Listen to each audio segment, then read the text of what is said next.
Hello YouTube. So this is going to be the big video trying the best I can to take down 52 despite 13. The claim that 52% of the murders come from 13% of the population, basically insinuating black people are predominantly more violent in today's society.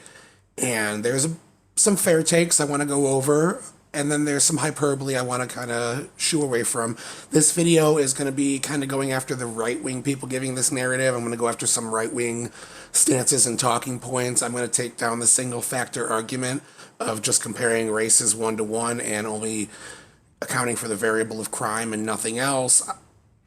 I'm going to go through a lot of it, so just bear with me here. This is going to be my first attempt at a three-part video series on the same subject. I'm also going to rely heavily on a script for this, and it seems to dampen my personality and sense of humor a bit when I can't speak off the cuff. But I want to make sure I hit all the key notes of these important arguments and get my exact wording out so that it can be interpreted properly. First, I'm going to go through the video's breakdown and my methods of analysis for full transparency. And then after that, I'm actually going to get into what I'm doing generally here with this. So let's start with that. Part one of this is going to be this video you're watching now, where we're going to cover the 52 despite 13 argument, and I'll try to use as much data as I can. I want to dive into the details of data and point out a lot of false narratives and conclusions drawn from that very same data. If you're here for the data and you want to finish the video after my data analysis is finished, I'm going to give you a heads up to let you know that I'm starting to veer into cultural speculation or speculation around other things where it's not as clear cut in the data, where I can't just go to a citation to prove my point, where there's going to be a little bit of theory crafting and looking at other situations in history and such. So if you're not down for that, completely understand. I'll give you a heads up so that you can leave before we get to it. That's most of video one. There's a little bit more, but you'll see. Video two is where I'm going to be more focusing on solutions. I'm going to go over solutions we've tried in the past that worked, solutions we've tried in the past that haven't, solutions that people are prescribing today that we've tried in the past and or haven't, and could potentially work or not work as well. I want to go over what's considered both sides, but when we start to get into that, you'll start to see that if you're closer to the center, left or right, just closer to the center, you're going to have one view of crime, and then the fringes have a few other views, and you'll see some crossover with the far left and far right, which is somewhat loosely horseshoe theory. It's fun, it's interesting, we'll get into it all. But that's part two, that's next video. And then part three is going to be an interview with a successful black business owner that has a history, his family, I'll let him get into it, but he has a history of leftist activism and then did some changes in his life, and now he's very successful. He has seen a lot of these problems and speaks about them. He wants to help young men particularly, and I feel like he has an important voice that I want to bring out for this discussion because he's seen both sides of the argument, which is I'm going to highlight here, and he's also got some choice thoughts on some things. So I don't have the scripts for 2 and 3 written yet. I'm still working on them, and I kind of want to tie him into this. So it took me a long time to write this script because I'm trying to plan for the future. So the video format, argument summary I'm going to be doing here. First thing I'm going to do is steel man the best version of the 52 despite 13 argument and try to get rid of some of the other commonly said arguments that aren't either as strong or even just I can't find any factual basis for. After that, I'm going to go through my long addressing. Some of it's a debunk, some of it's reinforcement, and some of it is just pointing out mischaracterizations. After that, we'll do a conclusion where I'll just kind of put a nice bow on everything and rewrap it up in a quick summary statement for you.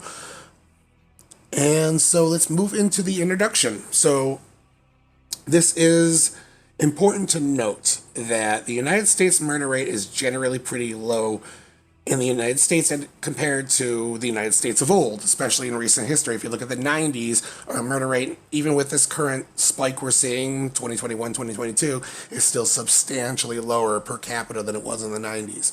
In some cities, you'll see flat numbers where the murders in Philadelphia, I think it was, actually broke a record. But if you look at how many people are living in that city now versus when the record was set, per capita murder rate still significantly lower. So not endorsing murder or apologizing for it or excusing it, but just looking at some flat numbers, it can kind of be a little more deceptive just due to population increases in cities in the United States generally. So I'm going to handle this argument, 52 despite 13, similar to how I'd argue against a far leftist. The argument of people saying trans people are being murdered or more likely to be murdered or being murdered at an extremely higher rate, it was a 200% increase year to year. I'm going to address how I would address that argument. So that argument, I would say, okay, 200% increase a year. What were the first and second year numbers? And it turns out the second year after that 200% increase, it was 26 people that were trans that were murdered that year. And the 200% sounds really bad and really scary, but when you really break down that it's 26 people, you're like, wow, how is that number that big per capita? It's because this group of trans people in the United States is so small, they don't even make up 1%. So with a group that small, 26 people is going to be a larger percentage than people that are murdered for being Christian out of the massive numbers of Christians in the United States or things like that. So on top of that, if you look into these people these people that were dying, these trans people, they were, a lot of them at the times were sex workers and were involved in illegal activities that would make them more prone to crime. A sex worker is more prone to be the victim of violent crime. So it would sort of be their actions that put them in these circumstances that led to a higher murder rate. Not saying that they're responsible. If you're a sex worker, prostitute, you shouldn't be killed. But it's just the reality that the likelihood of violence against you, since you can't go to the police, is higher. So I'm not endorsing it. I'm just pointing it out as a reality. So let's go to our, I was saying here, with the murder rate in the United States. So we do see an increase a little bit here in these years, but for the most part, you see the murder rate in the 90s was in the 9s, and even with the current spike we have, it's still in the 6s, but generally the last decade it's been sitting around the 4s and 5s. So we have half the murder rate we did in the 90s. That's pretty good. It's not the best in the world, but we can go take a look at the world data actually, and you'll see that the United States, Western countries, has slightly higher murder rate, but compared to a lot of countries around the world, it's looking pretty damn good. I think we're at, on this chart, took our 2018 numbers, and we were at 4.96, I want to say, if I'm not mistaken. And you can see all these other countries with much higher murder rates than us.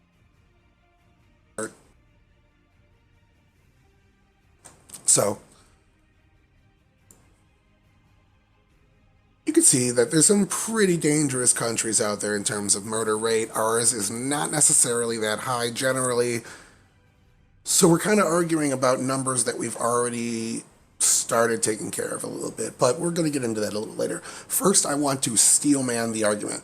So there's a lot of versions of this argument. It's a giant game of telephone online where sometimes misinformation gets stuffed into it. Sometimes the accurate statistics aren't quoted properly, and that just continues on down the line, getting worse and worse every time it passes from mouth to mouth. So often you'll hear black people make up 60% of all violent crime, or a majority of violent crime. And I have seen a little bit of anecdotal data backing that. Studies, they were done with a very small sample group, but if you look at the FBI crime data, which I'll bring up next, here is my number 3 citation. Not to see that. I'll get into it when I get down to that part of the argument, but generally the highest statistic I can find is black people in 2021 made up 36% of violent crime, non-homicidal violent crime in 2001. But I've heard this argument since 2015, long before it was that high, when it was in the 26s and 28%. So I want to say this is misinformation, but maybe there's something I don't know that you do. I'll wait in the comments for somebody to link some data that I just couldn't find, but I looked pretty hard for this data that black people commit the majority of violent crime, and I could not find it. I found that they're more likely to commit violent crime, but in terms of generally just a flat number, could not find that. So again, I'm open to it, but as of right now, the only thing you can see here where black or African American outpace white people is murder. Otherwise, it looks like they commit about 26.2% in 2019. And again, the numbers vary. Again, the highest year I saw was 36%, but generally those numbers are below 30. So I was going to put it at 28 just as like a rough guess, but I'll use the range instead. So from this data, we can clearly see that one violent crime is generally higher than the others, and this is the one cited in the statistic 52 despite 13. So I'm going to go ahead and just say the arguments that black people commit a majority of violent crime right out the gates. We're going to get rid of those. This argument comes from the FBI data. So I know there's victimization surveys, and you can get some good information out of victimization surveys. I'm not hating on them. They just don't have any relevance, really. So I'm going to try to avoid them for this video because today I don't need them. We're basing this argument off of FBI data. So let's use the FBI data. And plus, I like the FBI data because it has to do with arrests and people they think are potentially guilty of the crime, not just who the victim reported. Because at the end of the day, people can lie on that. And there's nothing really holding their feet to the fire to tell the truth. So, in strawmanning this, a lot of this argument is a counter-argument. And it's a counter-argument to left-wing or sometimes left to center, but mostly the left-wing talking points. And this gentleman here on Twitter is somebody I like to follow. Oh, actually, went to the wrong Twitter account. Let me open up my private window. You know, we're not going to go to it. So I implore everyone check out this. Bring it up one more time. It's the 1351 project. He went through a long breakdown of city to city, 65 most dangerous cities in the United States. Who is committing the crimes in these cities? And it turns out to be predominantly black offenders in 64 of those cities, or the ones they have data for. So this is a good rebuttal to the article he was rebutting, but it doesn't give you an overall good picture because cities aren't the only place people live. It's just saying that some of the most dangerous places in the world, predominantly we see more black murders, generally, not even per capita. You can go through it. This guy put a lot of time and effort into this, it looks like, and it looks, from what I've seen, the numbers are right. He cites every single state that he has the information for, so I want to use him to set up the steel man for this argument. Dude seems to know what he's talking about in terms of at least establishing his argument here. So if I'm wrong about anything, again, please fact check me, but this is essentially the argument, is black people commit 52% of the murders, despite being only 13% of the population, or 12% of the population, or 51% of the murders. So again, it varies year to year. I'm trying to just be general here. So I'm going to get into my rebuttal a little bit, and the argument I kind of want to borrow, I stole it from Thomas Sowell, but he was talking about a different subject. I stole the methodology from him, and I'm applying it to this. I'm going to just call this reading of statistics flawed, and I'm going to say that it is not a good way to interpret data. It's a single factor, and a massive factor being overlooked here is going to be unsolved murders, for one. We only know these numbers based on solved murders. If you start to look at unsolved murders, it takes the black murder rate down from 52% to some years as low as 35% and some years as high as only 40% of the murders. And that's still higher per capita. 13% of the population is responsible for 35% of the murders. Still not good, but it does bring that number down. It does close this gap we're talking about. On top of that, if you look at arrest rates, black people only make up 26 to 29% of the arrests made generally. And again, that's higher per capita, but it's significantly less than 60% of all crimes.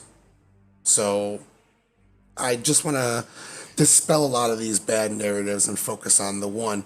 So 52%, again, if you incorporate all murders and not just murders we have a suspect for, 52% becomes 39%. So right out the gates, it's not all murders, it's not all violent crime. It's black people are responsible for 52% of the murders that we have a suspect for, despite being 13% of the population. So let's keep moving forward. Now let's get into another factor. The biggest one I feel like here about this is who's committing the crime. So we're looking at who's committing the crime, and we're going to see gender-wise. In the United States, men commit about 81% of violent crime, and I've seen other studies that say in the world it's over the 90s. I mean, I've seen as high as 96% when I was doing research for this. Worldwide, men committing violent crimes. That's pretty wild to me. And then we start looking at age as a massive factor in social class as well, and I'm going to get to these things. I'm not going to get to urban versus rural residents or race and ethnicity so much, but it does kind of bolster what I'm saying here that African Americans are not responsible for the majority of violent crime, just higher per capita. But going to age, we see that people between 14 and 24 make up about 40% of all arrests for violent crime. So the next highest group past this, and this isn't in this data, I just really like this citation, but the next highest group past this that's more likely to be in crime is 25 to, I think it was 35 or 40. So we find that generally the age that a young man is at when he commits the most violent crimes is 17 to 30.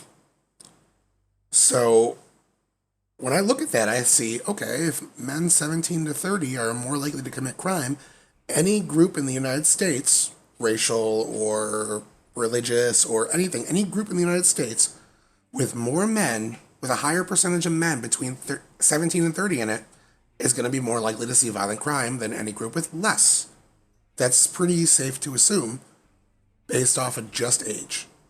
Just what age tells us about criminality. And that's only one factor. So that's going to be my first major statistical breakdown of this argument is of that 39% of murders we know are attributed to black people, or 52% if you're just looking at murders where we have a suspect. Does the group of black people have more young people in it than the group of white people it's being compared to? Per capita, or just per capita, yes. So let's go take a look.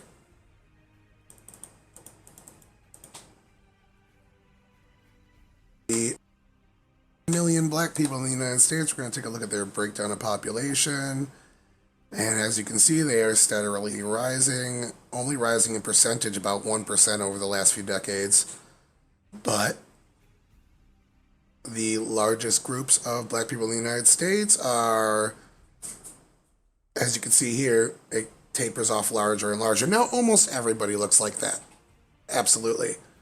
But there are some, you'll see that, well, it's mean, median, and mode. Median is going to be the most common age. The most common age for a black person here, oh, let me pull up.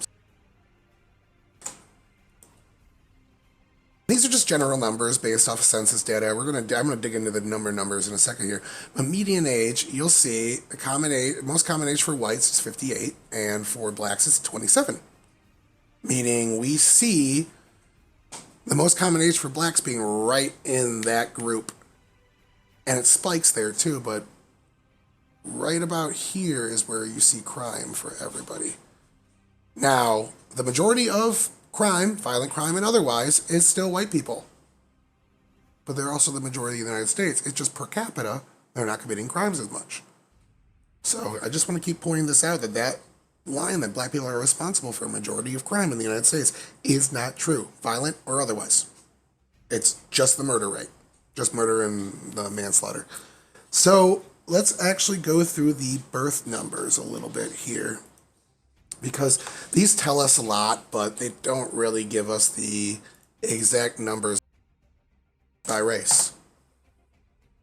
And these are estimates, absolutely, but we're going to look at, yeah, this is the right page, under 5 years old first. So we see this column right here is whites. Now in 1980, percentage of whites under 5 years old was 72% being born. Under 5-year-old in 2021 is 48.2%. Now, according, it really depends on what source you're looking at. I've seen that white people make up 67%. I've seen them make up 75%. I've seen them make up XYZ%. It really depends on the source you're looking at. Some people don't consider Hispanics an ethnicity, but they're either white or black. It's more complicated than I want to get into. We just know, based on percentage breakdown, that whatever number you pick, this is still substantially lower. Yet we go to take a look at black, and black was actually higher in the 90s, or in the 80s, it spiked in the 90s. So 5-year-olds in the 90s are going to be in their 20s now. And this was when the black population was only about 11 to 12%. So this group is, at this time, repopulating at higher than the rate that they are of the United States. And that trend continues. As white people are repopulating substantially lower than their percentage of the United States, black and Hispanic are repopulating potentially higher, substantially higher. And so these numbers carry over. So in groups of inner city black people, we see more young people in these groups just based off of these numbers. So we can look 18 to 24, and these are going to be the last few years. The 18-24 distribution of white people is 52%. That's potentially 20 points lower than their actual population distribution. So again, this isn't going to close the gap completely and totally, but this tells you comparing black to white, 1-to-1, like there's no differences between the demographics, is very flawed. Any group with more young people, young men between, like, let's say 17 and 30 is going to see more crime. And I'm showing you right now, the Hispanic and black population have much more of that than their percentage size. So that, to me, explains at least some of why their crime rate's higher.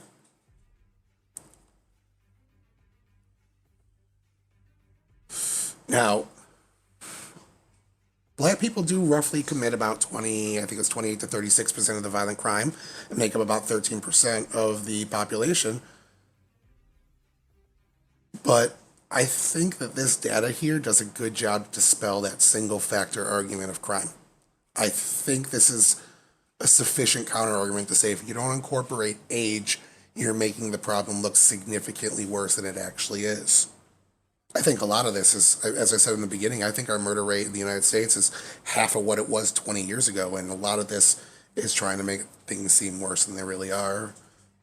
Now, that's my statistical argument. This first point was going to be fully based around statistics, as you can see.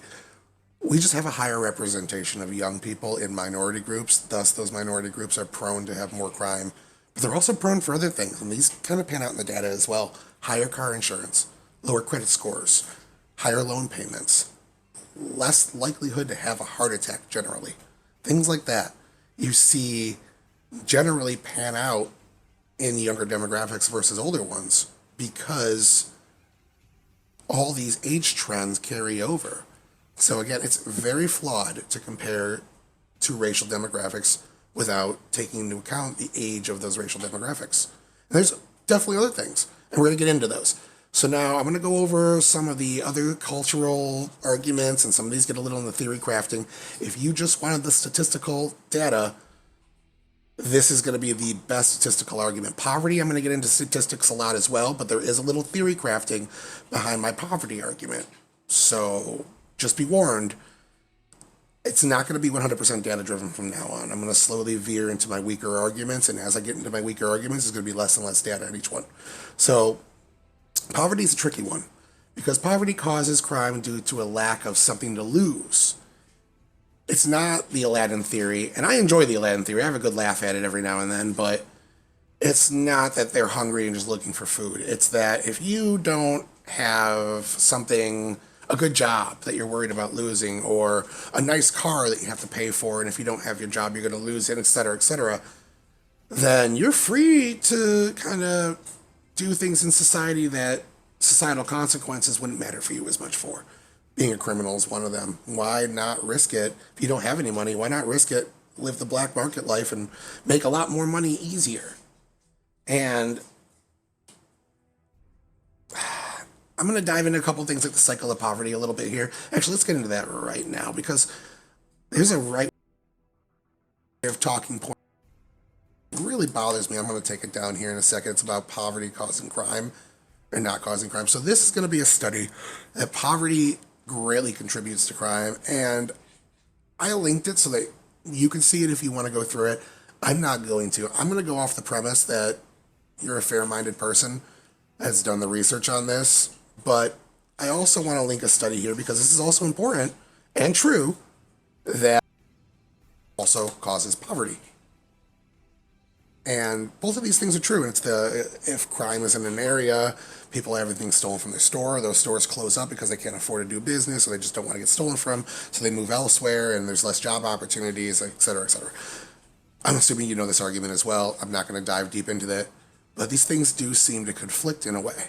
But I don't think they do. I think that's the cycle of poverty, in that you drive the businesses out because of criminality, and then it makes it so that criminality is sincerely the only good way to earn money in your neighborhood, because all the other ways have left due to the criminality. It's a self-fulfilling prophecy. And I think this is the cycle of poverty that right-wingers, as I listen to Actual Justice Warrior, who talks about crime causing poverty, but ignores that poverty is also a contributing factor in crime. And he just completely dismisses it. And I really feel like he's only giving you half of the problem here and ignoring the other half, which there are just as many good studies for. There's just as much data for. And it's generally accepted by people who make these studies in particular.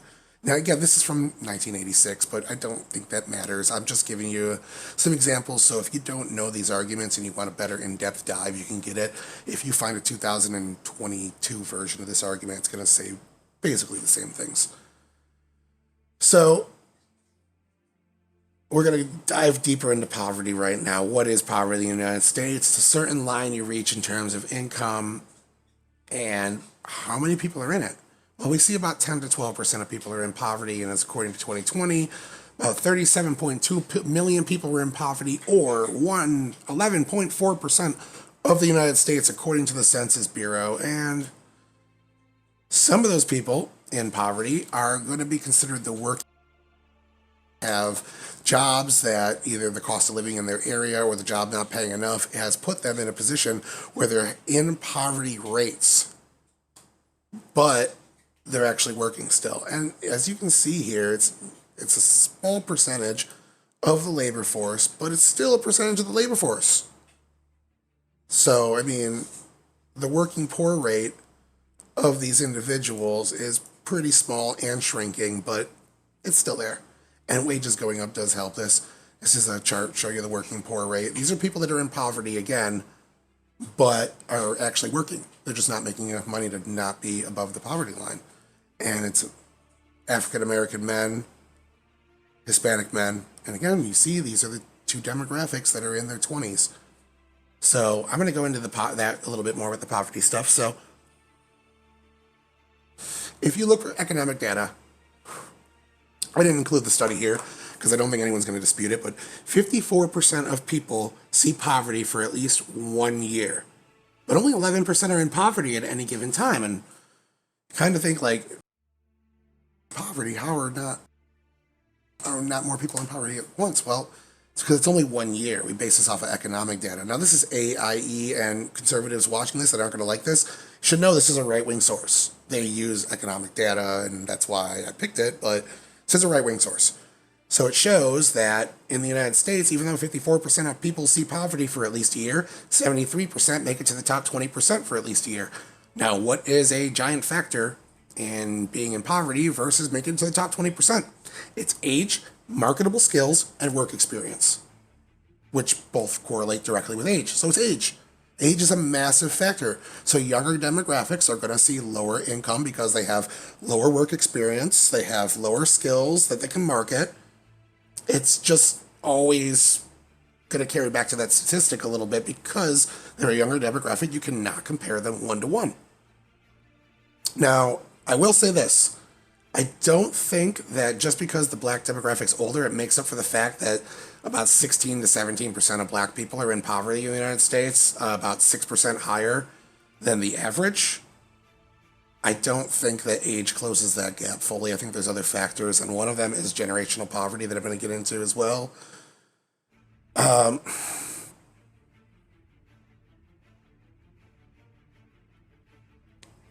Now, we already show based on birth data that the demographics is a bit more likely to be poor. Yeah, I got into that. So now the right-wing talking point I was talking about.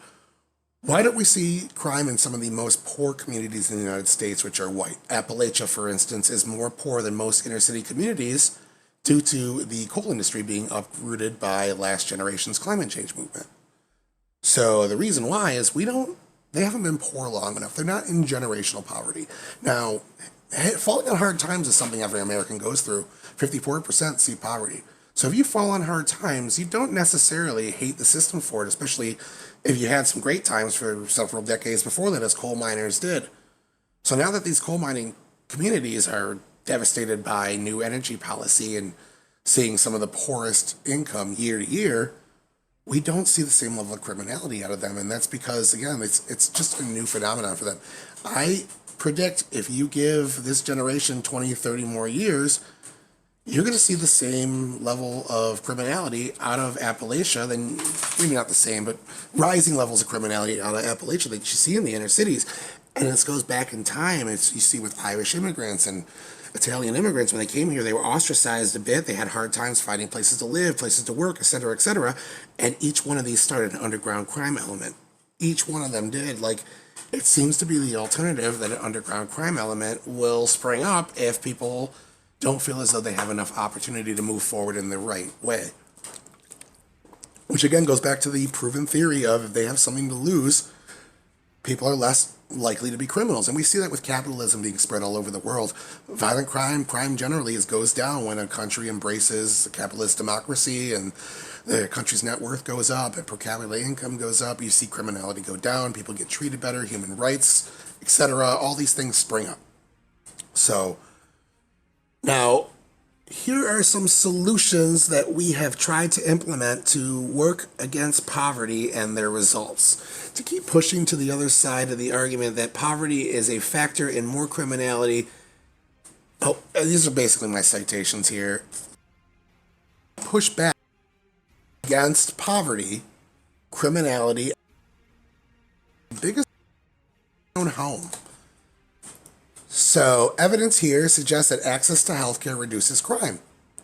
Again, this goes into the Aladdin theory a little bit, and I don't really believe that. I don't think the amount of criminals out there trying to steal so they can eat is very high. I really think it's the other theory of they don't have much to lose, because when people get housing after they're incarcerated, especially own their own home, they are significantly less likely for recidivism. And it shows that having something to lose deters you from committing a crime, because then you could go to jail for 10 years and lose everything you built. So I think it would be in the best interest of reducing crime to push housing. But that's being tried, and I'll get into that more in the substance video, the second one where we talk about solutions.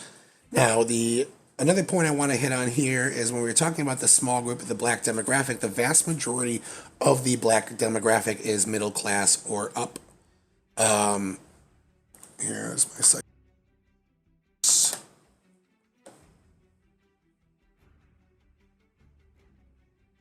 So our black middle class, where is it? There we go. So our middle class is growing. Our black middle class, the majority of black people in the United States are in the middle class. The black demographic in the U.S. out-earns other nations' origins, or the black people in the U.S. out-earn their nation of origin counterparts with the largest gap of any racial and ethnic demographic. I think besides maybe Filipinos, black people out-earn people from Africa. Or if they came from Jamaica, they out-earn from their nation of origin by a wider gap than, let's say, people from Sweden or people from Norway would out-earn people that live in Norway when they come to America. And I want to say for every one violent black offender, there are 15,000 non-violent black citizens that don't get arrested for violent crimes, don't commit violent crimes. And this doesn't even, when I just did the quick math for this statistic, I didn't even take into account repeat offenders or people committing more than one violent crime. So it could be like 1 in 50,000 black people are violent criminals. And I just didn't have the data to do that mathematical equation properly. So if you're making generalizations about the black community, black people generally, based off of the 16% in poverty and the very small percent committing violent crimes, then you can see why some people might think you're a little racist, because the vast majority of black people are not violent criminals. And the vast majority of black people aren't in poverty. And I don't think skull shape or IQ of the continent of Africa has anything to do with black people being successful in the United States. We can find a bunch of extremely intelligent black people that have higher IQ than 99% of the US, 99% of white people. I don't think that there's any data backing that once you take somebody out of the country that has the bad schooling that gave them that low IQ number, that they don't have that same IQ potential as anybody else. We have some very educated black men in particular, but black people in the United States, I don't see any data. And again, I'm open to it. If you can present to me some data that the IQ in Africa being lower because their schools suck carries over to black people in the United States just generally not being as intelligent, I love to see it, but even the bell curve doesn't say that. The bell curve doesn't say anything about potential. This is where the black IQ argument came from. The gentleman himself has spoken about it multiple times. He said that he noticed this problem, and it's a problem because it could mean that it's harder for African immigrants to pick up on the education they need to succeed in the United States. That's only because the fundamental education they got is lacking, not because they're not capable, not because they're genetically inferior in some way. So, affirmative action is another point I want to bring up. So, affirmative action in school. So, a counterpoint to affirmative action I see quite often is students that got into a harder college because of affirmative action flunk out at a higher rate than students that didn't. Ben Shapiro, Steven Crowder. It's a pretty common, if you're on the right wing and you follow politics, I guarantee you've heard this before. Well, it's true. I've seen them present the data. I'm not going to dispute it. But at the same time, it's still not a majority. Let's say 10% of kids flunk out and 20% of kids that are there because of affirmative action flunk out. 80% of people still that wouldn't have any business in that college otherwise didn't flunk out. And we move them up in class to help close these gaps of the things that happened in the past, which is a good thing. The vast majority of people that take advantage of affirmative action policies move up in social class. They do pass the colleges they go to. So pointing at the higher flunk rate might be a solid argument to one degree, but I don't think it's like debunks affirmative action. Now, there's other arguments that do, but they don't have anything to do with my video right now, so we're not going to cover that. Another thing I'm going to touch on is, I'm not going to touch on education that much in this video. One, it's its own giant subject, and two, I don't know who to blame for it. It could be parenting, it could be the state. Every state's different. It's a huge subject, and this video is already going to be super long, so I'm going to just give you the talking points of it real quick, and we'll go through there. So let's cover some generally accepted talking points about education. Black youth are not being educated as well, which leads to lack of opportunities immediately and also in the future. There's several reasons why. I'm not going to take a side or point out who's too at fault here because it's really off topic. It's all you need to know from that is the fact that black youth is not being educated as well. Literacy rates are lower, so you'll see headlines that all but like 10% of a predominantly black school failed math in the 12th grade or something like that. I want to get into why. I think that has to do with culture. I think that we'll quote Obama on that one. But education is also an important factor in criminality. Not as much as age and gender, but it is still an important factor in criminality. Lower education rates, lower opportunities, less of an ability to provide yourself, less you're competing. Should I go work this low-wage job that a low-skilled worker can do and I don't get paid a high wage, or should I do something criminal that pays way more? I don't have anything to lose if I risk it, so let's risk it. I could see that cost-benefit analysis in my head right now. I completely understand it, and maybe I would also make that same call.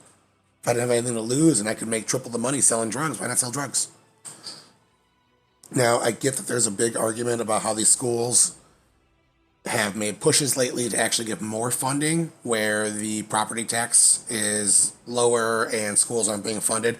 So state funding is actually supplementing the income where property tax would normally, and you see a lot of lower inner city schools with lower education standards actually get more funding and still produce the same results. But we're going to get into that more with my other video. I just kind of want to point out, I think the right wing kind of has the leg up in the educational argument, which is why I don't feel like it's necessary to bring it up here. It really, education only needs to be brought up for these points need to be brought up so I can segue into my next point. And that one's going to not really rely on data so much. It's going to more rely on testimony from the black community. I want to talk about factors that are being told to the black youth and that I don't think are helpful narratives for young people that don't know this is hyperbole. They believe it to be the truth. There is a large group of people out there that truly believe that no matter what they do in the United States, because of their skin color, they will be treated as lessers because they're not white. That no matter how hard you work, you're never going to. And Obama did get rid of some of this by winning the presidency. He showed that there is no racial glass ceiling on at least that. It did help a lot, but still to this day, like the representation matters argument seems to actually have some merit here. Again, that'll be covered more in the solutions. I just was going to mention it here. But having representation showing of black business owners and black executives and black doctors is, I think, nothing but a net positive. And as long as it's not done in a way that it's being shoved down your throat, where I think it was the Super Bowl last year, somebody counted the ads and saw like almost every ad was like a mixed race family and only every butt of the joke was a white person, and it's a little forced sometimes, but at the end of the day I do think it's good. Now, there have been some things that happened in the past that justify black Americans' thoughts. Like if a black American tells me they're vaccine hesitant or skeptical and they cite Tuskegee, I might have some counter arguments and I might disagree, but I can at least greatly understand where they're coming from when they say that. Like there is a bit of a jaded history with black treatment in the United States. I don't think anyone disputes that. I don't think anyone disputes that black people have a really jaded, bad history with the United States. I think what they dispute is how much of that is happening today and what should we do to combat it. So I don't think, I'm not going to provide citations for any of this because I don't think any of you guys would disagree, any reasonable person would disagree here.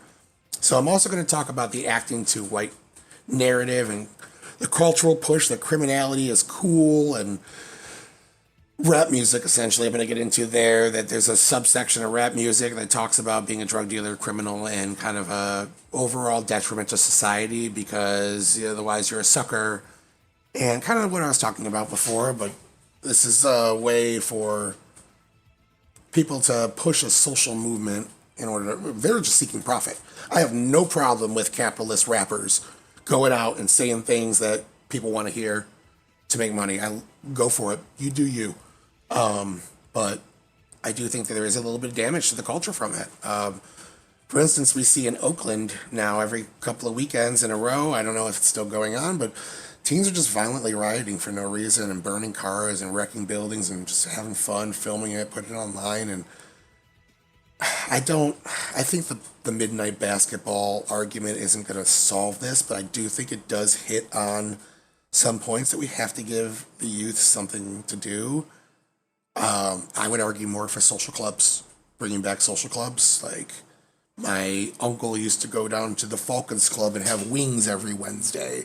Then he'd go there and drink on the weekends. And it was always the same crowd of members, and they would all be friends, and those things disappeared. But solutions, again, we're going to get into that solutions. I can't stop talking about it. Other solutions I want to hit on but not dive too deep into is financial handling. Kevin Hart and JP Morgan. I watched the Kevin Hart, Joe Rogan. He goes into inner city neighborhoods with JP Morgan and teaches finances to young black families. Is like something that really is getting to the root of the problem and solving it. Now, I don't pay for Washington Post because, they suck. But this is if you want to look it up and read more about it, this is Obama talking about acting too white and how even I think Jesse Jackson said this about him and it's kind of plays into the narrative that you saw from that Smithsonian that hard work is too white, things like that. Being on time is too white. The family structure is too white. It kind of plays in, and like Black Lives Matter, the national organization, had on their website for a long time that they want to disassemble the family structure, and we do see that in the black community a bit when it comes to single household families. I'm going to dive into that more because the statistic isn't as bad as people think. when it comes to single household families. That number is going up because we see less marriages in the black community, less of a concrete family structure. So I think if you're telling black youth in the mainstream to act less in a way that they'll succeed because they're at risk of looking or acting too white, you're actually exacerbating poverty problems and making them worse. You're setting people up for failure in the long term. And as I've shown here, the majority of black Americans actually are in financially stable middle income households and not criminals. This recipe that telling black people not to work in society when society is actually working for a majority of black people is a recipe for failure. You're going to hurt this demographic more than you're going to help them by telling them not to participate in the meritocracy that the vast majority of them benefit from and lead good lives from. So I think it's extremely destructive to the black community to push this narrative. And again, I don't fault the rappers for it. If there's a market, people that want to hear it, people that want to hear buck against the system, and every group has one. There, I can think of white rednecks that fly the Confederate flag being, and this is going to sound like a weird comparison, but they're actually a lot closer to the rapper counterculture and than people give credit to. They're both rebellion, anti-government, anti-intellectual, and I see some crossover, even though when you look at the groups, you see a lot of things that aren't the same. But I think every group has this anti-intellectual, anti-authority counterculture, and it's just propped up more in the black community because it's viewed as cool, and because there have been some legitimate gripes against the system. So yeah, we also have examples of rappers talking about targeting particular groups like Asians because Asians don't trust banks as much and they have their money on them. And we saw the spike in black on Asian crime, and it was so bad that when people started digging into the Stop Asian Hate movement, what they were talking about, they found that this is black on Asian crime more likely than anything per capita, and the Stop Asian Hate movement just disappeared. It was all over Facebook, and then one day it was gone. So I think it's because, the Dave Chappelle skit, he started looking online and saw a bunch of Asian people getting beat up by black people, and he thought that's what his immune system was doing to COVID. So that's his joke, not mine. But I didn't touch on these points about Stop Asian Hate and whatnot, so because my argument I didn't touch on these because my argument's kind of, to push back against the right wing's kind of weak here. I do think that the right wing has a lot of good points on the few things I just talked about. And I want to say that they are nailing the head with the single parent household. If you don't have a man in the household, you see the criminality rate of children spike. Now, I don't think that the black household, it's like 76% of black households don't have a husband. I think using the marriage standard is flawed because we see less marriage in the black community now, but we still see a father figure in a lot more homes, even though he's not married to be. Some of it's government benefits. Like, if you get more government benefits by not getting married, and that probably is holding some black couples from not being married so they can collect more government benefits. Every single government program has to have safeguards in it because every single one has been abused in the past. So I could see, if you're on government benefits, being poor in the inner city, and they tell you get married, you're going to lose this benefit. Okay, let's not get married. It's I think people call it the entitlement trap. That when you receive government entitlements, you're not incentivized to actually fix your life because then you'll lose your government benefits and you might actually be in a worse position. Even though you now own a car, you lost your subsidy to ride the bus. So it actually puts you financially in a worse spot, so you never actually go out and get a car.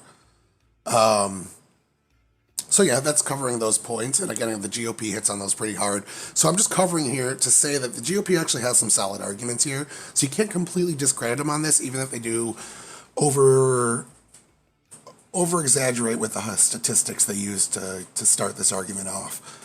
I do want to give credit where it is due and say that these follow-up arguments for the right wing do help explain the parts of the gap that my data analysis couldn't rebut, which again, 36% of violent crimes on the worst year were black people. Black people have, on average, they are repopulating at a higher rate. We're seeing black youth outpace their population percentage, whereas white youth is greatly behind their population percentage. So we're going to see more black crime. I don't think that closes the gap again, but some of these cultural issues, single parent households, lack of education, higher rates of generational poverty, these do also contribute to crime. So I think this helps explain it a little bit.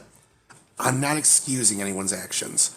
If you go out and commit a crime, I think you should be prosecuted to the full extent of the law if you're arrested and convicted. I don't think anyone should get off because of their skin color. Now, I don't think this fully debunks. Oh,